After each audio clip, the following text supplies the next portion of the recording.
함께 사도신경으로 우리의 신앙을 고백합니다. 전능하사 천지를 만드신 하나님 아버지를 내가 믿사오며 그 외아들 우리 주 예수 그리스도를 믿사오니 이는 성령으로 잉태하사 동정녀 마리아에게 나시고 본디오 빌라도에게 고난을 받으사 십자가에 못 박혀 죽으시고 장사한 지 사흘 만에 죽은 자 가운데서 다시 살아나시며 하늘에 오르사 전능하신 하나님 우편에 앉아 계시다가 저리로서 산자와 죽은 자를 심판하러 오시리라. 성령을 믿사오며 거룩한 공예와 성도가 서로 교통하는 것과 죄를 사하여 주시는 것과 몸이 다시 사는 것과 영원히 사는 것을 믿사옵나이다. 아멘. 함께 찬송 569장입니다. 569장 선한 목자 되신 우리 주.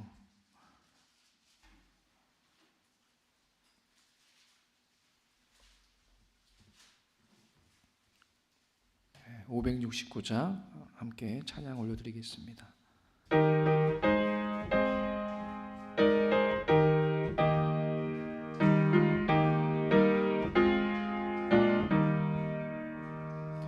선한 목자 되신 우리 주 항상 인도하시고 푸른 밭 좋은 곳에서 우리 먹여주소서. 선한 목자 글쎄 주여 항상 인도하소서. 선한 목자 글쎄 주여 항상 인도하소서. 양의 문이 되신 예수여 우리 영접하시고 의를 잃은 양의 무리를 항상 인도하소서. 선한 목자 구세 주여 기도 들어주소서. 선한 목자 구세 주여 기도 들어주소서. 흠이 많고 약한 우리를 용납하여 주시고 주의 넓고 크신 은혜로 자유 얻게 하셨네. 선한 목자 글쎄 주여 지금 나아갑니다. 선한 목자 글쎄 주여 지금 나아갑니다. 일찍 주의 뜻을 따라서 살아가게 하시고 주의 크신 사랑 베푸사 따라가게 하소서. 선한 목자 글쎄 주여 항상 인도하소서. 선한 목자 글쎄 주여 항상 인도하소서.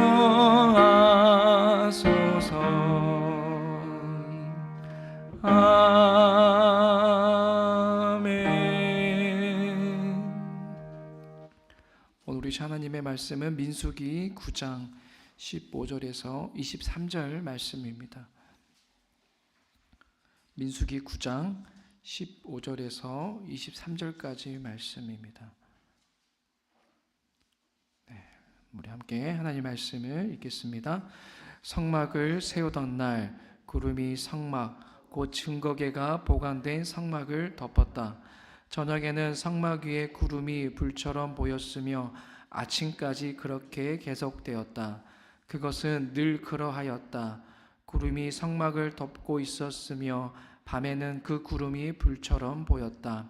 구름이 성막 위로 거쳐 올라갈 때면 이스라엘 자손은 그것을 보고 난 다음에 길을 떠났고, 구름이 내려와 머물면 이스라엘 자손은 바로 그 자리에 진을 쳤다. 이스라엘 자손은 이렇게 주님의 지시에 따라 길을 떠났고 또한 주님의 지시에 따라 진을 쳤다. 구름이 성막 위에 머물러 있는 날 동안에는 진에 머물렀다. 그 구름이 성막 위에 여러 날 동안 오래 머물면 이스라엘 자손은 주님의 명을 지켜 길을 떠나지 않았다. 구름이 성막 위에 며칠만 머무를 때도 있었다. 그때에는 그 때대로 주님의 지시에 따라서 진을 치고 또 주님의 지시에 따라 길을 떠나곤 하였다. 구름이 저녁부터 아침까지만 머물러 있을 때도 있었다.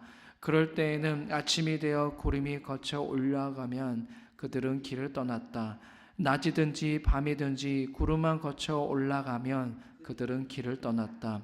때로는 이틀이나 한 달이나 또는 몇 달씩 계속하여 구름이 성막 위에 머물러 있으면 이스라엘 자손은 그곳에 진을 친 채 길을 떠나지 않았다. 그들은 구름이 거쳐 올라가야만 길을 떠났다. 이렇게 그들은 주님의 지시에 따라 진을 쳤고 주님의 지시에 따라 길을 떠났다. 그들은 주님께서 모세를 시켜 분부하신 대로 주님의 명령을 지켰다. 아멘. 우리가 함께 읽고 있는 민수기의 말씀은 시내산에서 가나안 접경인 요단강까지의 이스라엘 백성의 행적을 기록한 책입니다. 아시다시피 하나님께서는 이집트에서 구원한 당신의 백성을 단번에 약속의 땅인 가나안으로 인도하시지 않으셨죠. 지름길을 두고도 멀리 돌아가게 해서 홍해를 건너게 하셨고 또 광야 생활을 오랫동안 하기도 하셨습니다. 왜 그러하셨을까요? 왜 그렇게 단번에 이스라엘 백성을 가나안으로 인도하시지 않으셨을까요? 하나님께서 택하신 당신의 백성, 이스라엘 백성을 하나님의 백성으로, 하나님의 자녀로 만드시기 위함이었습니다. 일찍이 하나님께서는 아브라함에게 내가 너로 심히 번성하게 하겠다라는 언약을 하셨는데 이것은 단순히 인구수가 늘어나는 것만을 의미하는 것은 아니었어요. 그 약속은 하나님의 뜻을 헤아릴 줄 아는, 하나님께만 마음을 쏟아내는 그런 백성으로, 그런 자녀로 만드시겠다는 하나님의 의지였고 하나님의 열심이었습니다. 우리는 이러한 하나님의 의지와 열심이 담겨져 있는 민수기의 말씀을 보고 있는데요. 오늘 우리가 함께 읽은 말씀은 하나님의 명령에 따라 이스라엘 백성이 성막을 완성한 뒤에 일어난 사건을 기록하고 있습니다. 어떤 일이 일어났는지 우리 15절 말씀을 다시 한번 함께 읽어볼까요? 시작. 성막을 세우던 날 구름이 성막 곧 증거궤가 보관된 성막을 덮었다. 저녁에는 성막 위에 구름이 불처럼 보였으며 아침까지 그렇게 계속되었다. 성막을 완성하자 구름이 성막을 덮게 되는데 저녁에는 그 구름이 불처럼 보였고 아침까지도 그 구름이 성막을 덮었습니다. 이 장면은 여러분 본 기억이 있죠? 앞에 우리가 쭉 읽어왔지만 모세오경을 출애굽기 40장에 보면은 이런 비슷한 장면이 나옵니다. 40장에도 보면은 하나님께서 구름 기둥과 불 기둥으로 출애굽한 이스라엘 백성을 인도하시는 장면이 나와요. 이 장면이 동일하게 지금 민수기 9장에도 나오는 의미가 뭐겠습니까? 이것은 하나님께서 출애굽한 이스라엘 백성을 가나안에 이르기까지 계속해서 구름 기둥과 불 기둥으로 이들을 인도하셨음을 보여주고 있습니다. 자, 이스라엘 백성이 가나안에 이르기까지 광야 생활을 하게 되었다는 것은 잘 알고 있는데 얼마나 광야 생활을 했습니까? 이들이 40년이라는 그 긴 시간 동안에 40년이나 되는 그러니까 40년이나 걸리는 거리가 아니에요. 광야에서 그 가나안까지는 그 정도의 거리가 아닙니다. 이건 분명한 하나님의 의도와 목적이 있는 거였어요. 그게 뭐겠습니까? 네. 하나님의 백성으로, 제가 말씀드렸던 부분이죠. 하나님의 백성으로 만드시기 위한 하나님의 의지였고 하나님의 열심이었던 것입니다. 이처럼 40년 기간 동안에 하나님은 구름 기둥과 불 기둥, 말씀드렸던 것처럼 그 의지와 열심이 담겨져 있는 구름 기둥과 불 기둥으로 이스라엘 백성을 인도하셨습니다. 이처럼 의지와 열심이 담겨져 있는 이 구름의 움직임은 어떠했습니까? 어떻게 움직였나요? 어떤 일정한 규칙이 있었습니까? 또 규칙이라는 것이 상식적이고 일반적인 그런 규칙이었을까요? 전혀 아니라는 것을 우리가 잘 알죠. 구름의 움직임은 참 단순해요. 그렇죠? 구름이 성막 위로 거쳐서 올라가면은 이스라엘 자손은 그것을 보고 움직였고, 또 구름이 쭉 가다가 멈추면은 어느 한 곳에 머물면은 그곳에 이스라엘 백성은 진을 치고 기다리고 있는 그런 단순한 움직임이었습니다. 또 그렇다고 해서 구름의 이동이 상식적이지도 않지요. 중동의 광야의 날씨는 어떠합니까? 낮에는 엄청나게 더워요. 찌는 듯한 더위가 이어집니다. 또 밤에는 혹독한 추위가 있는 게 이 중동 광야의 날씨의 특징입니다. 그래서 광야에서 안전하게 이동하려면은 이러한 날씨를 고려해서 움직여야 되는데, 오늘 말씀에서 나오는 이 구름의 이동은 상식적이지가 않아요. 우리 21절 말씀을 한번 같이 봐볼까요? 함께 읽습니다. 시작. 구름이 저녁부터 아침까지만 머물러 있을 때도 있었다. 그럴 때에는 아침이 되어 구름이 거쳐 올라가면 그들은 길을 떠났다. 낮이든지 밤이든지 구름만 거쳐 올라가면 그들은 길을 떠났다. 자, 하반절에 보면은 뭐라고 합니까? 낮이든지 밤이든지 구름만 거쳐 올라가면은 그들은 길을 떠났다는 거예요. 찌는 듯한 더위가 막 있는 그 낮에 움직이지 않는 게 상식이에요. 근데 그때도 구름이 올라가면은 갔다는 거예요. 또 밤에도 혹독한 추위가 이어지는데 그때도 움직이지 않는 것이 상식적인데 그때에도 구름이 올라가면은 같이 떠나야 했다는 것입니다. 전혀 이해되지 않는 구름의 이동입니다. 그래도 이 정도면은 견딜 수 있을 것 같아요. 낮에 움직이든 밤에 움직이든 자신들이 바라고 소망하는 가나안 땅에만 어떻게든 빨리 가기만 하면 되지 않겠습니까?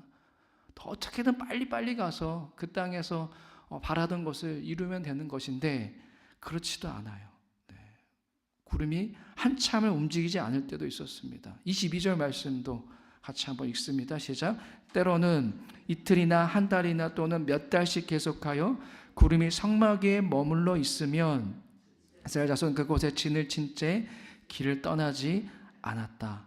그들은 구름이 거쳐 올라가야만 길을 떠났다. 아멘. 어떻게든 빨리 움직여서 자신들이 소망하고 바라는 가나안 땅으로 가야 하는데 지체하지 않고 어떻게든 빨리 가는 게 일반적인데 하루 이틀도 아니고 몇 달씩이나 구름이 움직이지 않을 때도 있었다는 것입니다. 이처럼 전혀 상식적이지 않는 구름의 움직임입니다. 이스라엘 백성은 그저 성막 위에 있는 구름만 바라볼 수밖에 없었습니다. 자, 이 지경이면은, 이러한 상황이면은 우리가 흔히 아는 이스라엘 백성의 모습이 나와야 되지 않을까요? 여러분 한번 생각해 보십시오. 한번 기억해 보세요. 홍해가 앞에 자신들을 가로막고 있었고 뒤에는 바로의 군대가 정말 쫓아오고 있는 그 상황 가운데 이스라엘 백성은 어떤 반응을 보였습니까? 애국의 매장지가 없어서 사막에서 우리를 죽게 하냐고, 이런 곳에서 우리 죽게 하는 거냐고 모세에게 원망하고 불평하며 따져들었던 이스라엘 백성들의 모습이에요. 또 하나님의 은혜로 홍해를 건너가게 되었을 때도 어떠했습니까? 그 이후에도 마찬가지였죠. 물이 쓰다고 불평하고 배가 고프다고 불평하고 고기를 달라 그러고 또 물이 없다고 불평하고 이러한 불평과 불만과 원망을 쏟아냈던 이스라엘 백성의 모습이었습니다. 그들은 출애굽한 뒤에도 한시도 그렇게 불평과 원망을 멈춘 적이 없었어요. 심지어 그들은 모세가 40일 동안의 시내산에 머물면서 하나님의 말씀을 받기 위해 올라갔었는데 모세가 더디 내려오니까 어떻게 하였습니까? 뭐 했어요 그들은? 기도하면서 기다린 것이 아니라 너무나도 늦게 내려오니까 금송아지를 만들어서 이것이 우리를 구원하신 하나님이시다라면서 금송아지를 향하여서 우상 숭배를 했던 그런 우둔하고 미련한 백성들이었습니다. 이렇게 배은망덕하고 미련한 이스라엘 백성인데 오늘 말씀에서 비춰지는 모습은 어떠합니까? 늘 하던 대로 불평과 원망을 쏟아내고 있습니까? 아니에요. 모세에게 불평했다, 그들은 하나님을 원망했다라는 말이 단 한 구절도 나오지도 않습니다. 물론 하나님의 임재를 상징하는 그 구름 기둥, 그런 가시적인 증거인 구름 기둥이 또 있었고 그들을 인도한 영적 지도자인 또 모세가 있었기에 가능했겠지만 아무리 그래도 지금 말씀에서 보여주는 이스라엘 백성은 너무나도 낯선 모습이에요. 오늘 본문 마지막 절은 이러한 이스라엘 백성을 이렇게 평가합니다. 우리 23절 말씀 마지막으로 함께 읽습니다. 이렇게 그들은 주님의 지시에 따라 진을 쳤고 주님의 지시에 따라 길을 떠났다. 그들은 주님께서 모세를 시켜 분부하신 대로 주님의 명령을 지켰다. 아멘. 어떻게 평가합니까? 단 한 줄로 그들을 평가해요. 그들은 주님의 명령을 지켰다는 겁니다.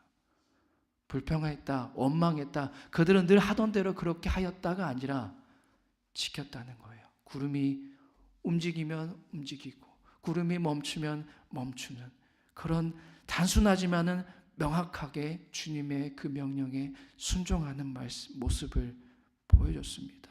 성숙한 신앙의 모습을 보여줬어요.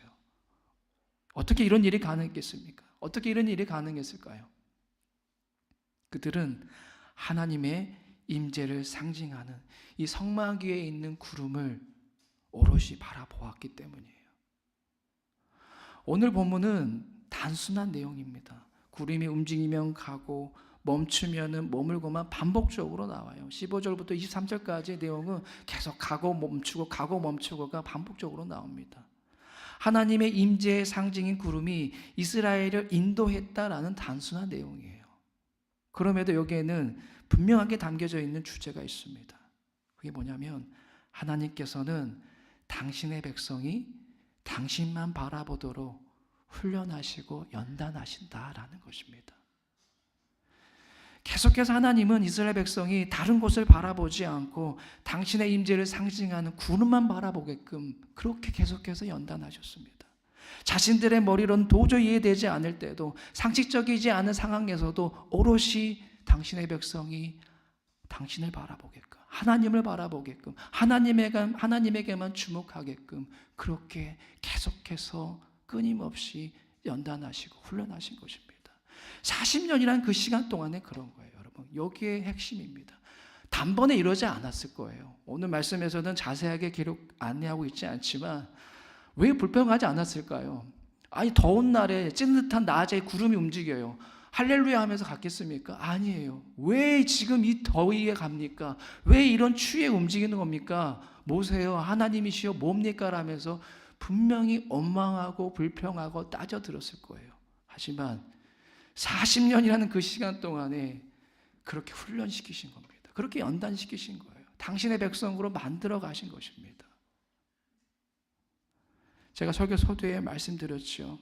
하나님께서는 당신이 택하신 이스라엘 백성을 당신의 자녀로 만드시기 위한 의지와 열심을 갖고 계신다고. 바로 그 의지와 열심의 결과물이 오늘 본문에서 보여주는 이스라엘 백성의 성숙한 믿음의 모습인 것입니다. 사랑하는 여러분, 신앙은 바라봄입니다. 볼 수 없는 것을 바라보는 게 신앙이에요. 그렇지 않습니까? 남들은 보지 못하는 것을 바라보고 남들은 듣지 못하는 것을 듣는 게 바로 신앙이에요. 배한봉 시인의 푸른 힘이 은유의 길을 만든다라는 시가 있는데요. 제가 그 시의 한 대목을 잠깐 읽어드릴게요. 나뭇잎에 허공길이 뚫리고 거기 헛발 디딘 햇빛 금싸라기를 쏟아 세상이 다 환해진다. 네, 이 한 대목인데요. 자, 벌레가 갉아먹어서 나뭇잎에 구멍이 났는데 그 사이로 햇빛이 쏟아지는 그런 흔한 풍경이에요. 그렇죠? 우리가 길거리에서 흔히 볼 수 있는 풍경입니다. 이 흔한 풍경에서 시인은 벌레 먹힌 잎들의 신음을 들었고 금싸라기 햇빛에 세상이 환해지는 것을 봤습니다. 똑같이 눈 두 개, 귀 두 개가 있어도 남들은 못 보고 남들은 못 듣는 것을 그는 들었어요. 그는 바라봤습니다. 사랑하는 여러분, 광야 같은 세상일지라도 하나님은 우리를 인도하십니다. 믿으십니까? 구름 기둥과 불 기둥, 과거에는 보였을 거예요. 이스라엘 백성의 그 시대 때에는 보였을 것입니다. 하지만 오늘날 우리에게는 구름 기둥과 불 기둥이 가시적으로 보이지가 않아요. 그럼에도 우리를 인도하십니다. 그래서 우리에게 필요한 것은 그렇게 우리를 인도하시는, 그렇게 우리를 변함없이 구름 기둥과 불 기둥으로 인도하시는 그 하나님을 바라볼 수 있는 그 바라봄, 영적인 눈이 우리에게 필요합니다. 그 눈으로 바라보며 나아갈 때에 우리 역시 더욱 성숙한 그리스도인으로 성장하게 될 줄로 믿습니다. 광야와 같은 세상일지라도 사랑하는 여러분, 우리를 인도하시는, 그렇게 우리를 당신의 백성으로 만드시기 위해 끊임없이 연단하고 끊임없이 우리를 훈련하시는, 어렵지요. 힘들어요. 괴롭습니다. 불평과 불만을 쏟아내고 싶어요. 하지만 그럼에도 신뢰하십시오. 그럼에도 바라보십시오. 계속해서 말씀을 통해 나에게 말씀하시는 그 음성에 귀를 기울이시고 믿음의 눈으로 우리를 인도하시는 그 하나님을 바라볼 때에 분명히 어느 시점에서는 깨달을 거예요. 아, 이렇게 하나님이 나를 인도하셨구나, 이렇게 나를 성장시키셨구나 라면서 할렐루야 하면서 하나님을 찬양하고 그렇게 변함없이 하나님을 의지하며 나아가는 저 여러분들이 되시기를 주님의 이름으로 축복합니다. 기도하겠습니다. 하나님, 신앙은 바라봄이라고 말씀해 주십니다. 바라보라고, 의지하라고, 들으라고 말씀하시는 오늘 하나님의 그 음성에 귀 기울이며 나아가겠사오니 오늘 이스라엘 백성이 그렇게 성숙한 신앙의 모습을 보여준 것처럼 저희도 이 광야 같은 세상일지라도 구름 기둥과 불 기둥으로 인도하시는 그 하나님을 바라보며 하나님을 찬양하며 의지하며 나아갈 수 있도록 아버지, 오늘 우리에게 믿음을 더하여 주시옵소서. 하나님의 말씀을 우리가 소중히 여기면서 그 말씀을 들으면서 하나님께 나아가고 바라볼 수 있는 우리 모두가 되게 하여 주옵소서. 예수님의 이름으로 기도드리옵나이다. 아멘. 하늘에 계신 우리 아버지여, 거룩히 여김을 받으시오며 나라의 임하옵시며 뜻이 하늘에서 이룬 것 같이 땅에서도 이루어지이다. 오늘날 우리에게 일용할 양식을 주옵시고 우리가 우리에게 죄 지은 자를 사하여 준 것 같이 우리 죄를 사하여 주옵시고 우리를 시험에 들게 하지 마옵시고 다만 악에서 구하옵소서. 대개 나라와 권세와 영광이 아버지께 영원히 있사옵나이다. 아멘.